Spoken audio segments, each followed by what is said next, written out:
Do you swear to tell the truth, the whole truth, and nothing but the truth in this congressional inquiry? So God may help you. So ito po yung mga bank accounts na nakalap ko po ito noong 2016. Tapos ito po ay na-validate na ng ombudsman na kaparehas nga nung naisumite ng AMLAC sa kanila.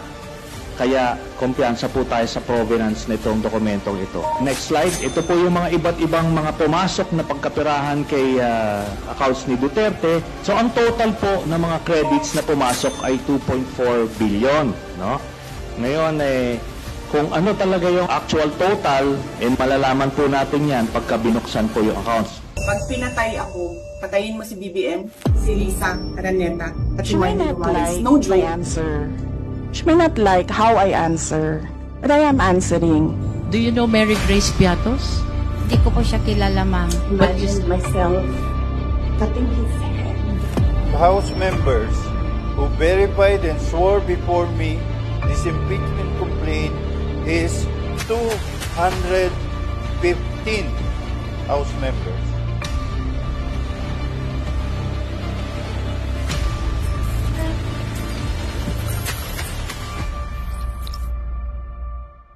Kung may isang totoo lang nakiting, I will resign and I will ask my daughter to resign and everybody in the family.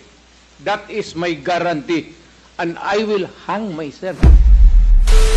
Isang issue dito, nung mayor si Sara Duterte, ay lumabas na tumatanggap siya ng tseke mula sa isang drug lord. Hindi lang siya, kundi buong pamilya nila. 3 magkakapatid, si Hanilet at si Digong mismo. Kada 6 na buwan, merong dibidendong binibigay yung drug lord na ito at tinatanggap nila lahat. Iba't ibang amount. So, nakita yan dun sa mga dokumento na nakalap natin at lalabas yan. Kukumpirmahin yan eventually ng bangko mismo. Ang pagkakamali po ni Mr. Duterte nung nagtatago siya ng pagkapirahan ay ginawa niyang joint account yung kanyang anak na si Vice President Sara Duterte. Kaya ito po ay alam po naman natin na exempted sa bank secrecy law ang impeachment. So lalabas po yan lahat.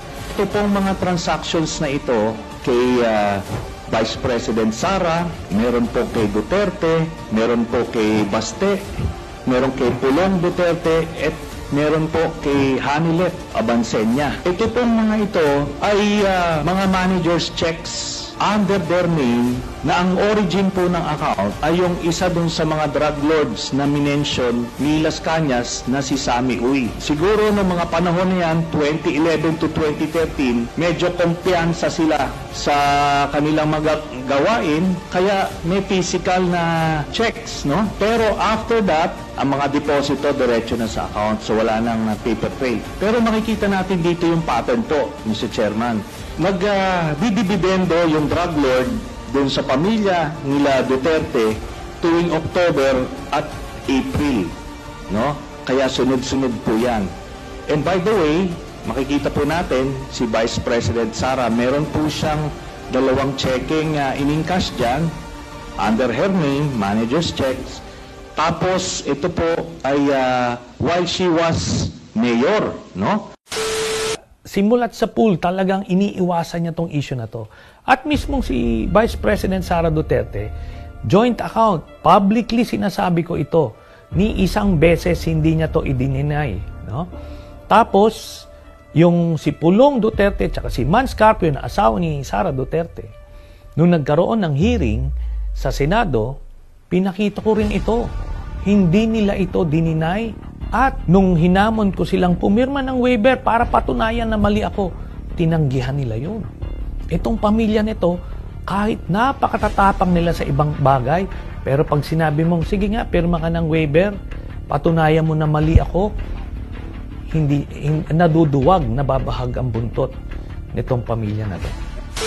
I'm willing to execute an affidavit or kayo na lang to summon the banks pursuant to my waiver kung may totoo lang basti isa, I will hang myself in front of you. Will the former president be okay that if we draft the waiver now, that it be signed today instead of tomorrow? Will you be fine with that, Mr. President? Anong kapalit, sir? Hindi. Sampalin ko siya sa publiko. Hindi. Wala naman. Hindi, ngayon na. Wala pong ganunan. Chairman. I'll give you sampalin ko sa Chairman, Session suspended.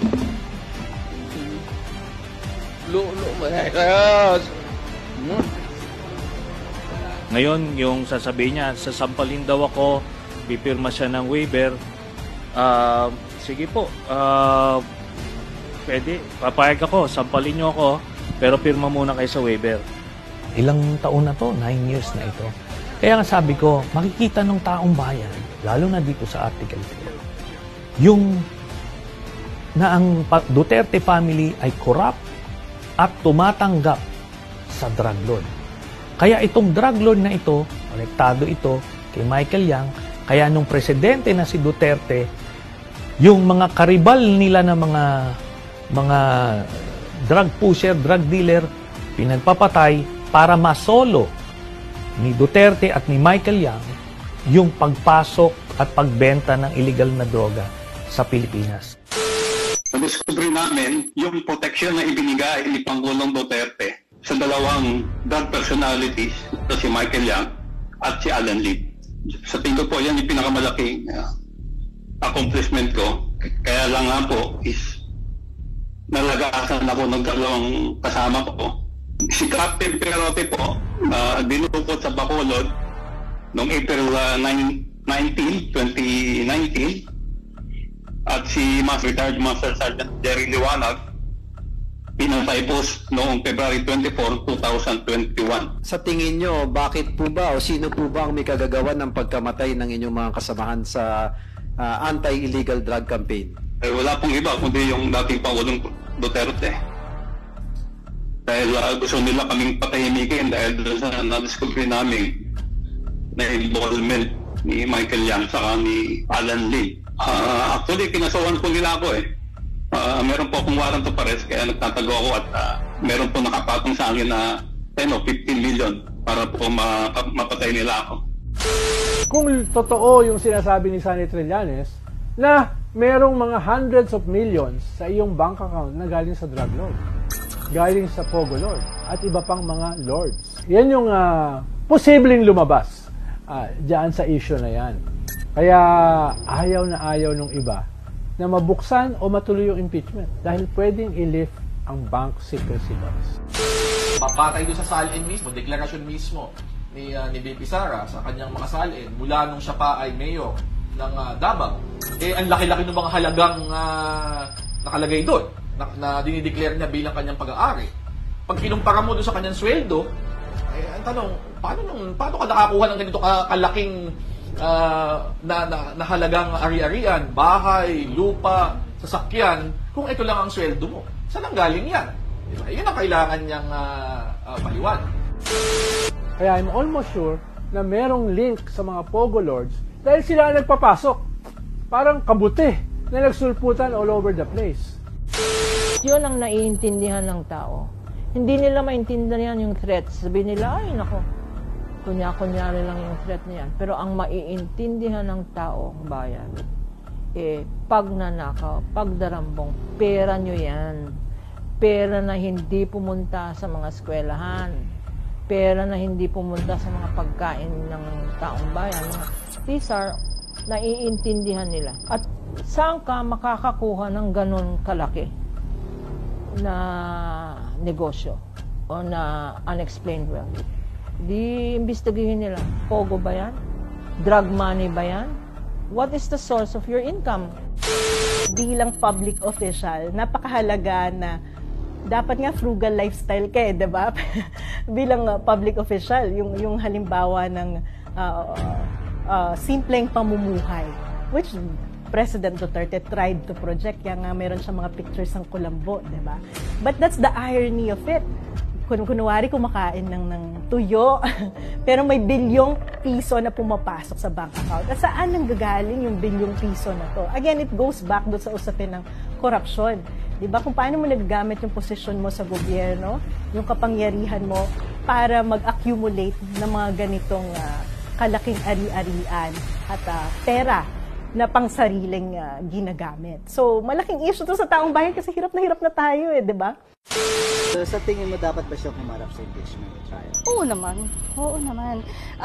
The only reason ba't di siya haharap, bakit may tinatago ba? Kung wala naman, always harapin niya. Kasi the only way na i-delay yan, probably kung may tinatago bang mga yaman na dapat hindi makita, di ba? Pero kung wala naman, malinis sa konsensya mo, by all means, go through it. Kung mapapatunayan pong may pagkakasala siya, dapat po talaga niyang panagutan. Pangit po yung pinapakita niyang pag-uugali. Hindi dapat tularan ng mama. Given na may position pa rin po siya kahit wala siyang ginagawa,